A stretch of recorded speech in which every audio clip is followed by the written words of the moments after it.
일반 분양 아파트, 소위 브랜드, 그죠? 이런 걸 걸고 있는 아파트 20, 30평대를 공급해야 되는데요. 그 입주량은 내년부터 이제 10,000세대 이하로 떨어집니다. 3년 동안 입주하는 양이 25,000세대 정도밖에 안 되거든요. 1년에 25,000세대 입주한 때도 거의 없었어요. 그리고 많이 입주할 때는 1년에 10만 채 정도가 입주했거든요. 이거는 뭐 상상하기 어려워요. 작년에 포항에서 입주한 양이 7,000채, 8,000채 정도 될 거예요. 포항이 서울의 20분의 1 인구입니다. 상상하기 사실 쉽지는 않습니다. 그래서 폭등을 하지 않으면 다행이다. 이재명 정부가 해결해야 할 핵심 과제는 무엇이며 현재 부동산 시장 상황과 어떻게 충돌하고 있습니까? 해결은 하기가 쉽지는 않은데요. 공급 문제는 일단 해결을 하셔야 되는데요. 지금 공급 상황이 굉장히 심각합니다. 그래서 뭐 통계상으로 보더라도 서울시라든지 정부에서 발표하는 자료도 보더라도 내년도에 서울에 입주하는 물량이 뭐 2만 몇천 세대 이렇게 이야기하고요. 근데 그거는 그 행복주택, 역세권 청년주택 이런 걸 다 포함한 거예요. 그래서 그거가 지금 현재 부동산 시장 가격 오르는데 영향을 미치지는 못하거든요. 아무리 공급해도 그거는 큰 의미가 없습니다. 임대주택이기 때문에요. 지금 일반 분양 아파트, 그리고 우리가 소위 좋아하는 브랜드, 그죠? 이런 걸 걸고 있는 아파트 20, 30평대를 공급해야 되는데요. 그 입주량은 내년부터 이제 10,000세대 이하로 떨어집니다. 그래서 3년 동안 입주하는 양이 25,000세대 정도밖에 안 되거든요. 이게 어느 정도 양이냐 그러면 지금 1년에 25,000세대 입주한 때도 거의 없었어요. 서울에 한 30년 동안 지금 통계입니다. 그리고 많이 입주할 때는 1년에 10만 채 정도가 입주했거든요. 그리고 우리가 다른 지역하고 비교를 해보면 우리가 그 대구가 이제 많이 입주할 때가 2만 채가 넘었었어요. 1년에. 그런데 다 소화되고요. 그리고 대구는 다 신규 분양입니다. 그래서 정비 사업으로 하는 게 아니고요. 그런데 서울은 이제 10,000채가 입주해도 뭡니까? 이게 다 정비 사업이에요. 이게 정비 사업과 이게 신규 입주의 차이가 있습니다.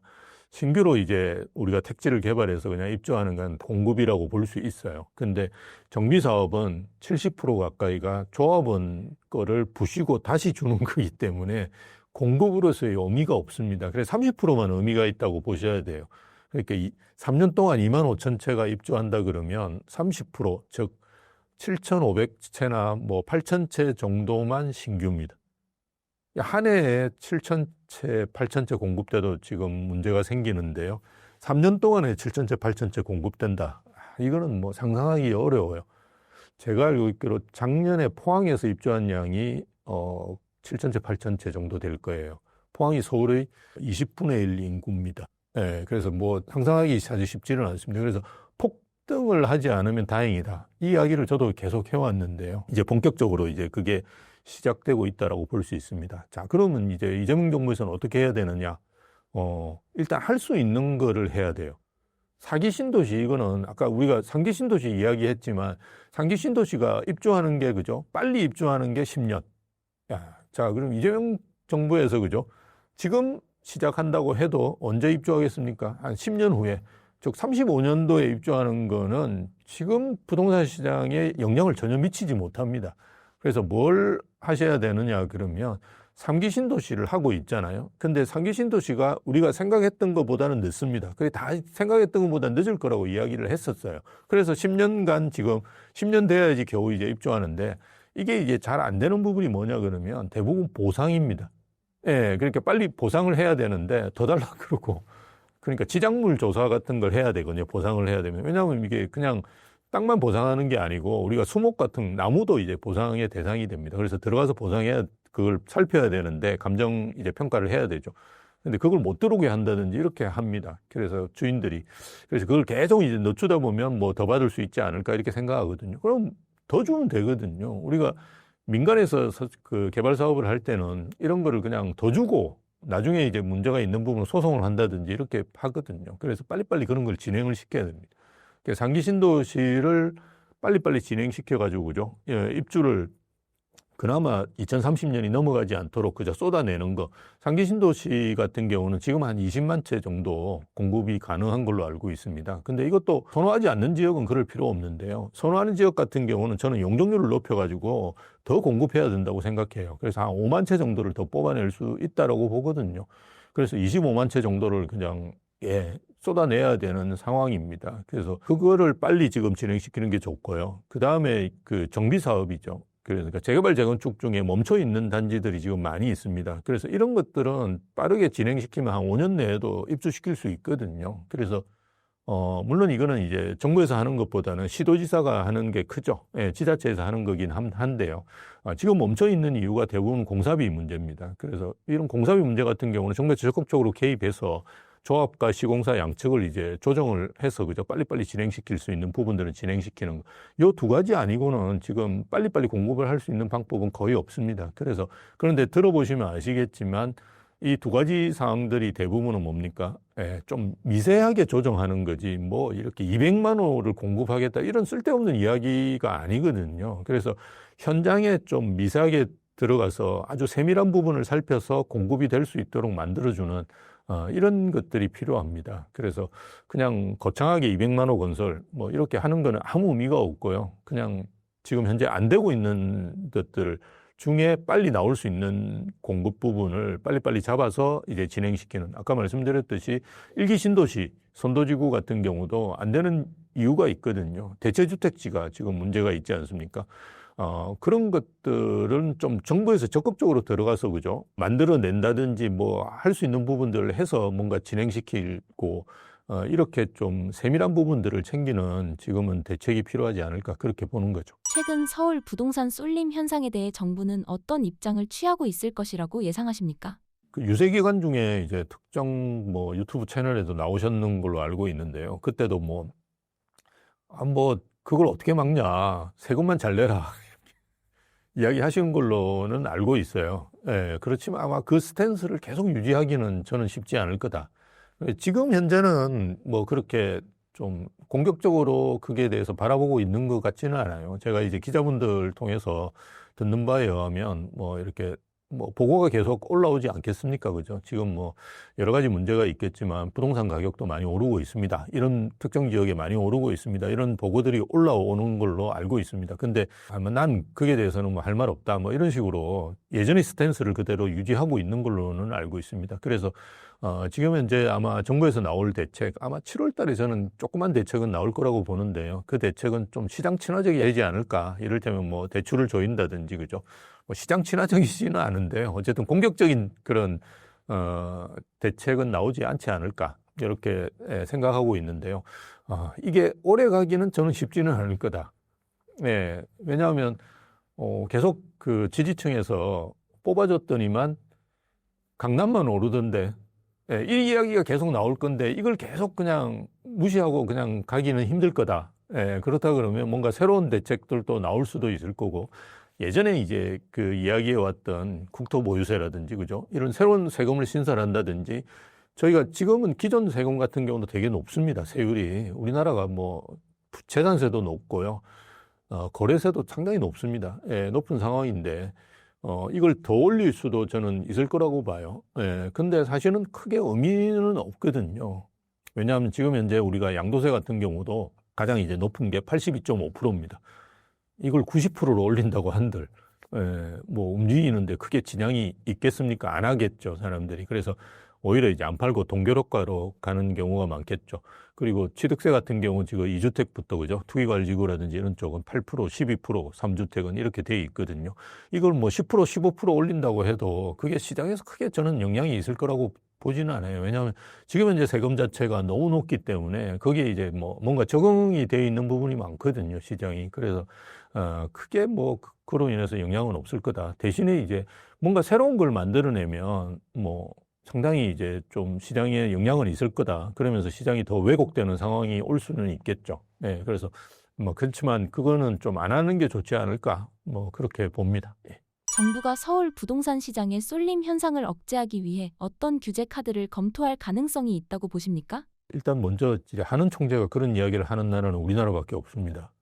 그래서 그거는 정말 저는 이제 조금 무식하다고밖에 이야기할 수 없어요. 그러니까 한은 총재는 뭐 주택 가격이 오른다 이런 게 아니고요. 그러니까 본인이 이제 현재 그 나와 있는 상황에 맞춰가지고 금리라든지 이런 거를 이제 조정하는 역할을 하고, 한은은 이제 물가 안정에 집중하는 기관이지 집값을 걱정하는 기관은 아닙니다. 그래서 이창용 우리 총재께서 예전부터 조금 이렇게 월권 행위를 저는 하시는 것 같아요. 그래서 그런 말씀은 되게 조심하시는 게 좋다.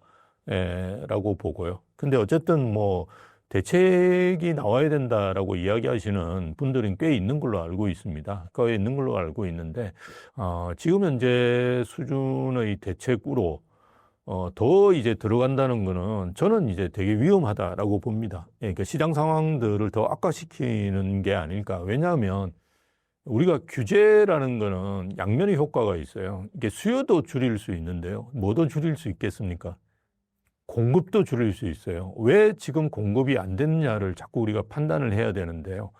규제로 인해서 공급이 안 된 부분이 상당히 있거든요. 근데 이 규제의 양면성을 보지 못하고 자꾸 우리가 수요 측면만 보고 이야기를 하시거든요. 그래서 수요도 누를 수 있지만 공급도 누를 수 있습니다. 근데 수요도 누르고 공급도 누르는 거는 일정 부분 그죠? 기간을 간다 그러면 뭔가 안정된 듯이 보이거든요. 근데 이 수요라는 거는 그리 가만히 있지를 못합니다. 공급은 이제 뭐 안 되면 그냥 안 될 수 있는데요. 수요는 가만히 있지를 못합니다. 왜냐하면 수요도 누적되기 때문입니다. 그래서 앞에서 말씀드렸듯이 우리가 189만 채 공급되다가 거래되다가 98만 채밖에 거래가 안 되면 나머지 90만 채가 가만히 있는 게 아니고요. 언젠간 튀어 올라요. 예. 왜냐하면 이게 양쪽을 다 눌러 놓으면 거래는 좀 안 되더라도 그죠?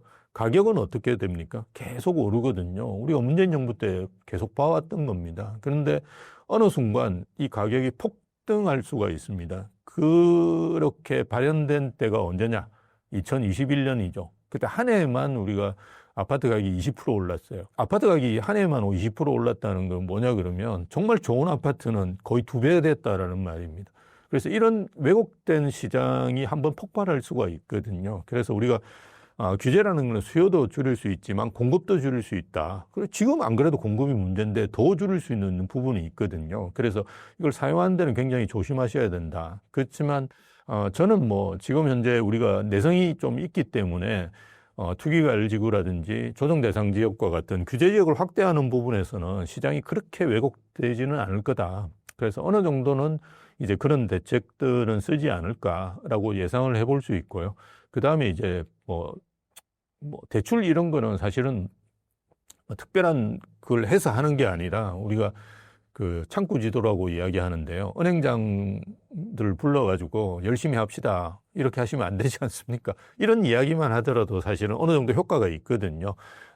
그런 정도의 대책을 쓰지 않을까? 뭐 그렇게 예상해 볼 수 있겠죠. 정부가 규제 카드를 꺼낸다면 그 시기는 언제쯤으로 예상하십니까? 짧게는 한 7월에 저는 간단하게 나올 수 있지 않을까 생각을 하고요. 좀 어느 정도 우리가 이 규제라는 게 시장에 미칠 영향들을 파악하고 하기 위해서는 작업을 해야 되는데요. 그 작업을 하는데 시간은 최소한 3개월 정도 걸립니다. 그래서 예전에 문재인 정부도 5월 달에 집권하고 난 다음에 8.2 대책이 나왔죠. 그리고 그거 대부분은 청와대에서 작업을 했었어요. 당시에 이제 국토부 장관, 우리 김현미 장관이셨는데요. 내가 아파트가 빵이었으면 좋겠다, 막 구워내면 좋겠다, 이런 말까지 하신 분인데요. 그분이 휴가 기간 중이었어요. 그러다가 이제 대책 발표되고 복귀하셔가지고 대책 발표할 때 옆에 앉아가지고 이제 이야기하시다가 또다시 휴가를 가셨거든요. 그 말은 뭐냐, 청와대에서 작업했다는 말이죠. 그래서 이번에도 아마 비슷하게 지금 아마 작업을 하고 있을 거예요. 왜냐하면 그 부동산 시장이라는 것 자체는 정권의 이념적인 색채를 가장 뚜렷하게 드러낼 수 있는 수단이 될 수 있습니다. 그래서 그걸 뭐 작업을 해서 9월 정도에는 본인들 이제 생각을 품고 있는 제대로 된 대책을 나올 수 있지 않을까. 그리고 대부분의 이제 대책은 추석 전에 나왔거든요. 왜냐하면 이제 그렇게 추석 전에 이런 대책을 내놓는 이유는 추석 때 이제 그 우리 친척이나 가족분들이 만나시잖아요. 만나가지고 이제 이번 대책 너무 세. 조심해야 되겠어. 뭐 이런 이야기들이 퍼지면서 그죠. 뭔가 효과가 있거든요. 그래서 대부분 이제 추석 전에 그런 대책을 만들어냅니다. 그래서 아마 저는 9월 달에는 대책이 나오지 않을까. 그렇게 볼 수 있죠. 정부의 규제 정책 변화 가능성에 대해 투자자들이나 실수요자들은 어떤 자세를 취해야 한다고 보십니까? 지금이 제일 싸다. 이렇게 생각하시는 게 좋습니다. 지금 집값을 떨어뜨릴 어떤 요인도 보이지 않거든요. 그래서 물론 이제 우리가 지금 또 이렇게 집값이 높은데 앞으로도 더 올라 이렇게 이야기하시는 분이 많은데요. 저도 그런 걱정을 하는데요. 사실은 이 가격은 우리가 결정하는 게 아니고요. 시장에서 결정하는 겁니다. 그래서 70억짜리 아파트를 사는 분이 있거든요. 그리고 그 아파트가 뭐 전국에 있는 것도 아니고, 그죠? 특정 지역에 사실은 집중돼 있거든요. 그 정도 소득은 제가 이제 집을 사시려고 하는 분들 상담을 해보면 그렇게 높은 가격의 아파트라고 생각 안 하시는 분들이 꽤 있습니다. 그래서 뭐 그런 수요는 저는 있을 수 있다라고 보고요. 우리나라 전체적으로 그 주택 가격 상승률을 보면 OECD 국가에서 굉장히 낮습니다. 작년에도 우리가 그 전국 주택 가격 상승률은 0%대였어요. 0.23%인가 제가 그렇게 기억하는데, 왜냐하면 이게 서울은 오르지만 지방은 떨어지거든요. 그리고 아파트는 오르지만 연립은 작년에 서울도 아마 별로 좋지가 않았을 거예요. 그래서 우리는 이제 아파트 반포동을 보고 있지만 전체적인 주택 가격은 그렇게 좋은 게 아니었습니다, 작년에. 그래서 OECD 국가 같은 경우는 지금 전체적으로 보면 상당히 많이 올랐어요, 작년에도. 근데 우리는 뭐 0%대니까 안 올랐잖아요, 전체 주택이. 그래서 그렇게 이제 보시면 됩니다. 반포동이 많이 오르는 건 문제가 없냐? 그거보다 더 많이 오르는 아파트들 많이 있습니다. 여러분, 맨하탄이나 이런 데 가보시면 평당 몇십억 하는 아파트가 있어요. 그걸 가지고 미국 분들이 특이하게 생각은 안 합니다. 그리고 일본에도 마찬가지고, 뭐 황궁 주변에 있는 아파트들은 몇 억씩 하거든요. 심지어 이제 저 인도 이런 데 가도 몇 억 하는 아파트 있습니다. 그런 우리보다 훨씬 소득 수준이 낮은 나라에도 가보면 집값이 어마어마하게 높은 데가 있습니다. 물론 이게 전체가 다 그렇다는 건 아니라 이게 특정 지역이 그렇다라고 이제 생각하시면 되고요.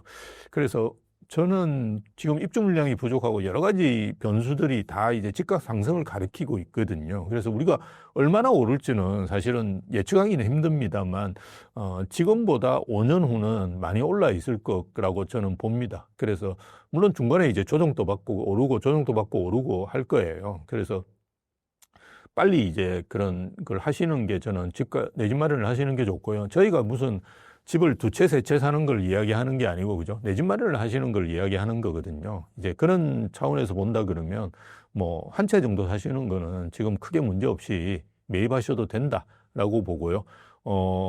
조금 이제 무주택자분이나 아니면 갈아타기 하시는 분은 조금 이제 시기들을 조정하시는 것도 저는 좋다라고 보는데, 갈아타기 하시는 분은 지금 주거선호 지역으로 어차피 옮기시거든요. 그런 분들 같은 경우는 지금 좀 서두르시는 게 좋다. 왜냐하면 제일 먼저 오르는 게 또 주거선호 지역이 오르고 하기 때문에 이제 그런 쪽으로 옮기시는 분은 조금 서두르시는 게 좋다. 그렇지만 무주택자분들이 뭐 서울 외곽이나, 그죠? 이런 걸 먼저 사시는, 뭐 수도권이나 이런 걸 사시는 분들 같은 경우는 조금 여유가 있지 않을까. 그래서 대책이 나오면 또 주춤하거든요. 근데 주춤하는 데가 어디가 더 많이 주춤하느냐? 그러면 서울 외곽이나 수도권 쪽이 더 많이 주춤합니다. 저희 사례 패턴이라든지 이런 걸 보면. 그래서 조금 주춤할 때 사시는 것도 괜찮거든요. 집은 오를 때 사면 참 피곤하긴 합니다. 그래서 조금 주춤할 때는 가격 협상도 되고, 그죠? 좋은 상품을 고르실 수 있거든요. 최근에는 한 단지 안에서도 그 가격 차이가 몇 억씩 나는 경우가 꽤 있습니다. 그래서 좋은 층, 그죠? 좋은 향 같은 경우를 사시는 게 좋은데, 오히려 좀 주춤하실 때 사는 게 좋거든요. 그래서 좀 내가 어디를 사느냐, 그리고 내 지금 상황이 주택 보유 여부, 뭐 이런 걸 다 고려하셔가지고 뭐 적당한 시점을 고르시는 것도 좋다. 그렇게 봅니다.